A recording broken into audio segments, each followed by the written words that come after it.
The truth about managing stress. When it comes to handling stress, what do people like me ordinarily tell you what to do? We often suggest things like cut back on your workload, say no more, reduce your working hours, strive for a better work-life balance, exercise, breathe deeply, meditate.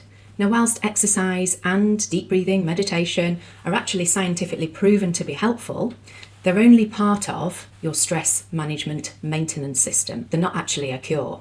The other point to make is if it was that easy to reduce our workload, say no more, don't you think we'd all be doing it? But the truth is, many of us are afraid to make those changes. And that's because we don't want to seem weak, incapable, we don't want to let other people down, we don't want to upset someone by saying no to them. And we also don't want to seem like a failure, a fraud, because we can't do everything.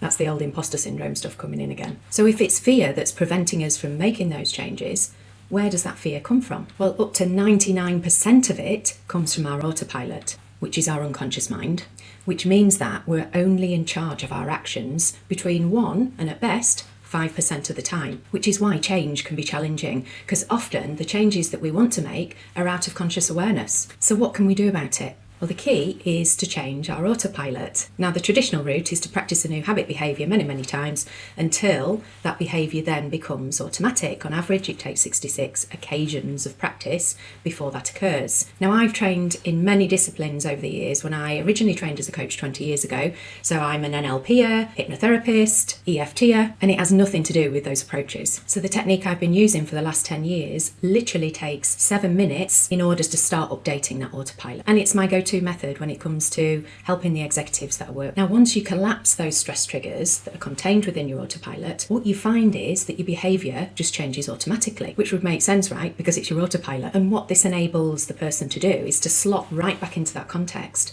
where the person was being triggered into stress and to handle a situation effortlessly, but without any pre-thought. It is just magical. I've heard of people saying no without even thinking. They've pushed back on the workload. They've left early for work. They've stopped overthinking, over-researching, perfecting, procrastinating, all of which makes us faster, more efficient, more effective. It really is like an optimization for your autopilot. Now, whilst all these changes might seem small, insignificant, actually, when you add them up over time, it leads to big change. And that's the position we get into where we just don't feel stressed anymore by the things that used to provoke an emotional response in us. And often when I work with people, they'll talk about, I just feel comfortable in my own skin, I'm confident, I'm calm, I'm relaxed, I feel like I'm able to be myself. You also enjoy moments of silence. And I can remember the first time it happened to me, I was sat there, I was out with my family, and I thought, do you know what? I've not got anything going on upstairs.